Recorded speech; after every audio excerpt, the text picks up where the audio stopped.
here for me. Nothing. Yeah, no. Hey! Whoa, whoa, whoa, whoa! Here, what'd I do? What'd I do? Go!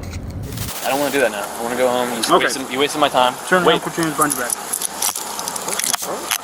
It was August 2022 when 19-year-old Taven Galanakis found himself driving late at night in Newton, Iowa. That's when officers Nathan Winters and Christopher Wing pulled him over. Officer Winters wasted no time, immediately questioning Galanakis about whether he'd been drinking. Okay. Anything to drink over there? When Galanakis insisted he hadn't been drinking, Officer Winters remained skeptical. Galanakis then proposed taking a breath test, but Officer Winters opted to conduct some tests on the roadside. If you don't have any questions, you may begin. Gotcha. Offline. To determine if Galanakis was indeed intoxicated. What followed was utterly ruthless. Despite Galanakis appearing sober, Officer Winters insisted he hadn't passed the tests. Okay, cool. All right. You ready? Yep. Okay, you can relax. Eventually, Winters resorted to testing Galanakis' breath with a machine, confirming his sobriety. Yet instead of releasing Galanakis, Winters shifted his focus to questioning whether Galanakis had smoked marijuana. Galanakis adamantly denied any marijuana use, but it seemed they were determined to pin it on him without evidence.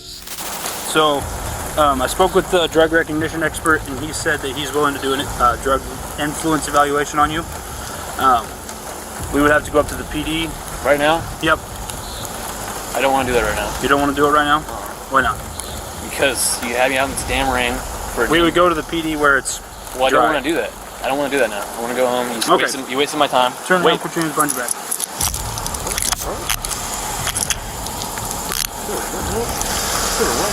Right now you're being placed under arrest for operating while intoxicated, okay?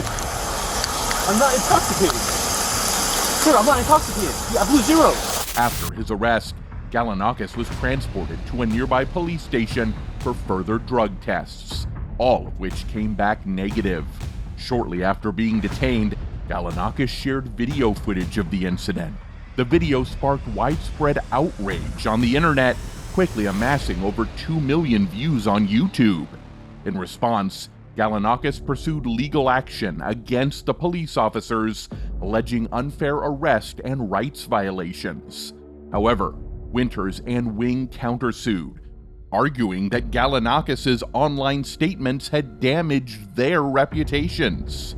Judge Stephen H. Loker weighed in, asserting that Officer Winters lacked sufficient justification for Galanakis' arrest. The judge pointed out that Galanakis displayed no behavior indicative of drug use, noting his coherent speech and movements. Loker also highlighted Galanakis' immediate willingness to take a breathalyzer test, an uncommon response for someone intoxicated. Here for me. Nothing. Yeah, no. Hey! Whoa, whoa, whoa, whoa! Let's now delve into a case involving a Park City police officer. Michael Franchek, accompanied by his young child, took legal action in a United States court. They sought damages exceeding $1.1 million and requested the release of confidential files pertaining to a police officer, alleging misconduct by the police that had threatened their rights. Franchek also demanded a public apology from the police force in the form of a letter. Franchek sustained minor bruises during the altercation and subsequently developed post-traumatic stress disorder. His child also suffered minor injuries and experienced significant fear, particularly in the presence of police officers. The incident occurred at Mr. Franchek's residence on Spalding Court, initially prompted by an argument between neighbors. However, tensions escalated rapidly. One officer, in a heated manner, ordered Mr. Franchek to vacate his home, fearing for his safety. Mr. Franchek remained indoors and closed the door. Let's go ahead and talk about the incident that you had out here a few minutes ago. Don't know what you're talking about. Okay. Step down here for me. Nothing. Yeah, no. Hey! Whoa, whoa, whoa, whoa! Despite this, two officers forcibly entered, breaking the door and causing damage to the wall. Justin, is there any gun in your back pocket? I just want to make sure we're safe. We're safe. Okay, come on. Their purported motive was to search for a gun, although Mr. Franchek denied its existence. Hey, Jack, record this. Grab my phone and record this. Whoa, I'm injured. Okay. During the attempted arrest without a warrant, a police officer injured Michael Franchek despite his lack of threat or resistance. Subsequently, they confined him in a sweltering car without air conditioning. Enough! I didn't do anything. You just tased me for no reason. Stop. Outside. What are you doing? Stop. What am I being detained for? Outside. After deploying a taser, posing a potential danger. This is unbelievable. No, I know. This is They unbelievable. walked in the house without a search warrant. This is unbelievable. Okay. It's all on film. Get my camera. It's on my phone too. It's on my phone. Franchek's teenage son recorded the entire incident, and the video rapidly gained popularity online, accumulating hundreds of thousands of views on YouTube and millions across Facebook and other social media platforms. The case also involved police attempting to prevent the child from recording Franchek's arrest. The whole thing is on phone. Jack, follow me and record. This way. Follow me and record. Give us space. I'm not. Give us space. Okay. What's your space? What's your space? Jack. Franchek faced accusations of non-compliance with a police officer and failure to disclose his identity, leading to legal charges. However, all allegations against him were eventually dropped. Furthermore, the implicated police officers were subsequently terminated from the department, likely due to their actions during the incident.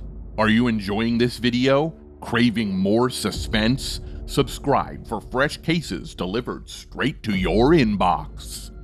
He challenged me to fight and dared me to come down. Now, have you heard the name of the Boogeyman? Let me introduce the corrupt boogeyman in town who met the consequences of his actions. Bay City's public safety director, Michael J. Cicchini, emerged from his uptown residence to address a group of noisy teenagers. In the heat of the moment, he wielded a metal flashlight and hit one of the youths. This encounter prompted Cicchini to resign, face criminal charges, and become the subject of a lawsuit. Cicchini talked to 3 teenagers on scooters outside his apartment in River's Edge Apartments on 9th Street in uptown Bay City. One of the teens recorded a video. In the video, Cicchini walked up to an 18-year-old named Cram and hit him with a Maglite flashlight. It all started when Officer Lieutenant Todd Armstrong got a call on his work phone from Cicchini. Cicchini asked for help from a patrol car outside his apartment. Cicchini didn't call 911. He later told officers he thought he could handle the problem by himself. Armstrong and 2 cops talked to Cicchini, Cram, and some other people who saw what happened.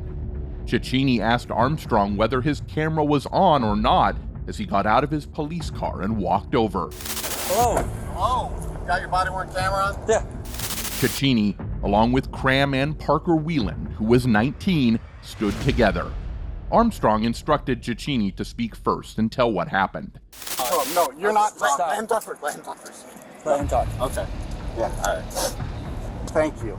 You're welcome. Okay. Disturbing the peace. Both of them squealing their wheels at me. He's talking. Okay. Travis, just... They come here, they hit the cone, they're messing around here around this new monument. It went on for about 5 minutes. Cicchini said the teenagers were causing a disturbance by revving their engines at him. He said this about both Cram and Whelan. Additionally, he said they drove there, hit a cone, and were messing around near a monument. Okay, I'd had enough. I'm upstairs. All right? I said some bad words. All right? Okay. Cicchini was upstairs and used foul language towards the teenagers, telling them to stop their behavior. When the teenagers confronted him and wanted to fight, they demanded he come downstairs. He complied, became aggressive with the teenagers, and struck one of them in the chest with a flashlight. He challenged me to fight and dared me to come down. Okay, I came down. He stood off on me, and I did a pectoral jab with my flashlight. Okay? It's concerning that a grown man would engage in a physical altercation with teenagers, threaten them, and abuse his authority in this manner. Cram stated that he didn't realize Cecchini was a police officer until Cecchini showed him his badge. I don't know, I didn't swing at him, I didn't pick up. What did you do when he walked down? I just stood there. I said, what's up? Like, I didn't know who he was. He looked at his badge. I think he was a cop. I'm not gonna swing at a cop, you know? I have more respect than that. He also claimed that Cecchini approached him closely and repeatedly challenged him to hit him. Despite this, Cram insisted that he refused to retaliate or hit Cecchini back. Furthermore, Cecchini agreed to a plea deal that prevented him from working as a police officer anywhere in the state. He joined a Zoom call and appeared in front of the judge.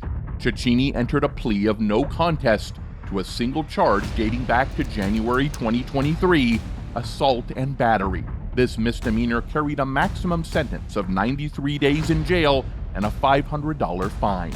In a surprising move, defense attorney Marcus R. Garski asked the judge to give Cecchini his punishment immediately.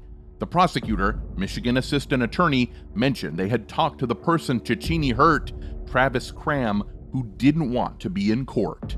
So the judge, Janner, decided to wait for 90 days before giving Cecchini his punishment. After that, Cecchini was on probation.